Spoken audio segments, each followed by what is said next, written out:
So vocabulary for chapter 15 is skirling, which is making a high, shrill sound, and muzzle, which we were introduced to in the last chapter, has two meanings: to prevent a person or group from expressing their opinions freely, or it could be a device used to keep an animal's mouth shut. Okay, so chapter 15, deeper magic from before the dawn. While the two girls still crouched in the bushes with their hands over their faces, they heard the voice of the witch calling out, "Now, follow me all, and we will set what remains of this war. It will not take us long to crush the human vermin and the traitors now that the great fool, the great cat, lies dead." At this moment the children were a few seconds in very great danger. For what wild cries and a noise skirling pipes and shrill horns blowing, the whole of that vile ramble came sweeping off the hilltop and down the slope right past their hiding place. They felt the specters go by like a cold wind, and they felt the ground shaking beneath them under the galloping feet of the minotaurs, and overhead there went a flurry of foul wings and blackness of vultures and giant bats. At any other time they would have trembled with fear, but now the sadness and shame and horror of Aslan's death so filled their minds that they hardly thought of it. As soon as the wood was silent again, Susan and Lucy crept up to the opening hilltop. The moon was getting low, and the thin clouds were passing across her, and still they could see the shape of the lion lying dead in his bonds. And down they both knelt in wet grass and kissed his cold face and stroked his beautiful fur, what was left of it, and cried till they could cry no more. And then they looked at each other and held each other's hands for mere loneliness and cried again, and then again were silent. At last Lucy said, "I can bear to look at the horrible muzzle. I wonder, could we take it off?" So they tried, and after a lot of working at it, for their fingers were cold, and it was now the darkest part of the night, they succeeded.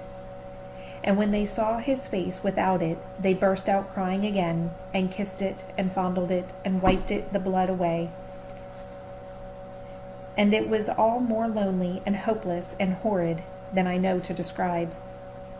"I wonder how we could untie him as well," said Susan presently. But the enemies, out of pure spitefulness, had drawn the cord so tight that the girls could make nothing of the knots. I hope no one who reads this book has been quite as miserable as Susan and Lucy were that night. But if you have been, if you've been up all night and cried till you have no more tears left in you, you will know that there comes, in the end, a sort of quietness. You feel as if nothing were ever going to happen again. At any rate, that was how it felt for these two. Hours and hours seemed to go by in this dead calm, and they hardly noticed that they were getting colder and colder. But at last Lucy noticed two other things. One was that the sky to the east side of the hill was a little less dark than it had been an hour ago. The other was some tiny movement going on in the grass at her feet.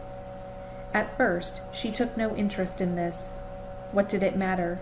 Nothing mattered now. But at last she saw that whatever it was had begun to move up onto the stone of the stone table. And now, whatever they were moving about Aslan's body. She peered closer. They were little gray things. "Ugh," said Susan from the other side of the table. "How beastly! These horrid little mice crawling over him. Go away, you little beasts!" And she raised her hand to frighten them away. "Wait," said Lucy, who had been looking at them more closely still. "Can you see what they're doing?" Both girls bent down and stared. "I do believe," said Susan. "But how queer! They're nibbling away at the cords." "That's what I thought," said Lucy. "I think they're friendly mice. Poor little things. They don't realize he's dead. They think it'll do some good untying him." It was quite definitely lighter by now. Each of the girls noticed for the first time the white face of the other. They could see the mice nibbling away, dozens and dozens, even hundreds of little field mice. And at last, one by one, the ropes were all gnawed through. The sky in the east was whitish by now, and the stars were getting fainter, all except one, very big one low on the horizon. They felt colder than they had been all night. The mice crept away again. The girls cleared the remains of the gnawed ropes. Aslan looked more like himself without them. Every moment his dead face grew nobler, as the light grew and they could see it better. In the wood behind them, a bird gave a chuckling sound. It had been so still for hours and hours that it startled them. Then another bird answered it. Soon there were birds singing all over the place. It was quite definitely early morning now, not late night. "I'm so cold," said Lucy. "So am I," said Susan. "Let's walk about a bit." They walked to the eastern edge of the hill and looked down. The one big star had almost disappeared. The country all looked dark gray, but beyond, at the very end of the world, the sea showed pale. The sky began to turn red. They walked to and fro more times than they could count between the dead Aslan and the eastern ridge, trying to keep warm. And oh, how tired their legs felt. Then at last, as they stood for the moment looking out toward the sea and Car Parvel, which they could now just make out, the red turned to gold along the line where the sea and the sky met, and very slowly up came the edge of the sun. At that moment they heard from behind them a loud noise, a great crackling, deafening noise as if a giant had broken a giant's plate. "What's that?" said Lucy, clutching Susan's arms. I feel afraid to turn around," said Susan.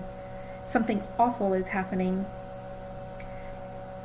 "They're doing something worse to him," said Lucy. "Come on," and she turned, pulling Susan round with her.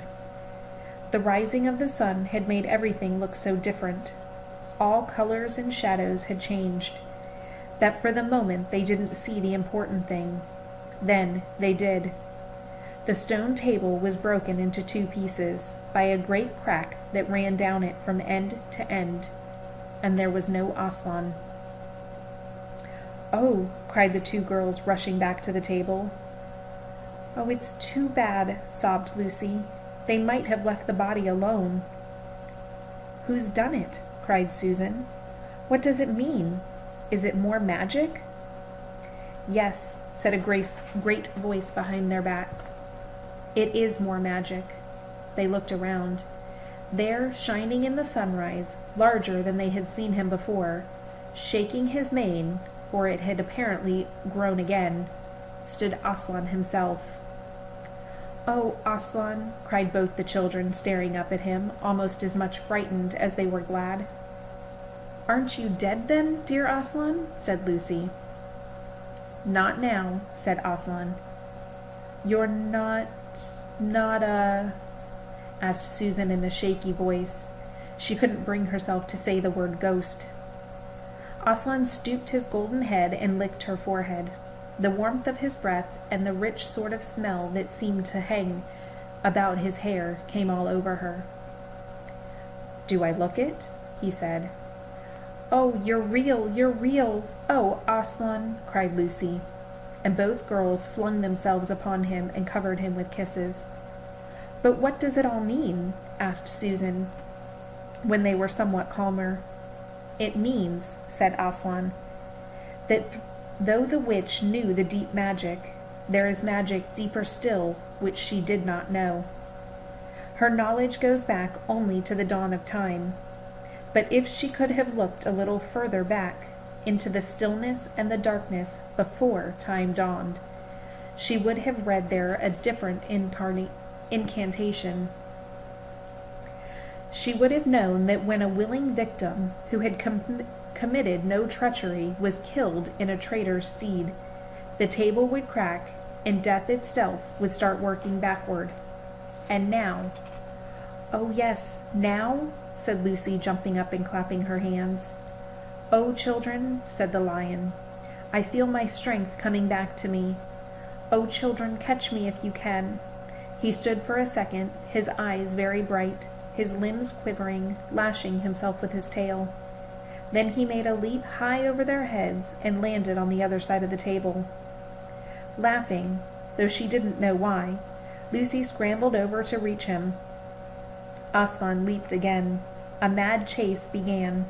Round and round the hilltop he led them, now hopelessly out of their reach, now letting them almost catch his tail, now diving between them, now tossing them in the air with his huge and beautiful velvety paws, and catching them again, and now stopping unexpectedly so that all three of them rolled over together in happy laughing heaps of fur, arms, and legs. It was such a romp as no one had ever expected in Narnia, and whether it was more like playing with a thunderstorm or playing with a kitten, Lucy could not make up her mind. And the funny thing was that all three finally lay together, panting in the sun. The girls no longer felt tired or hungry or thirsty.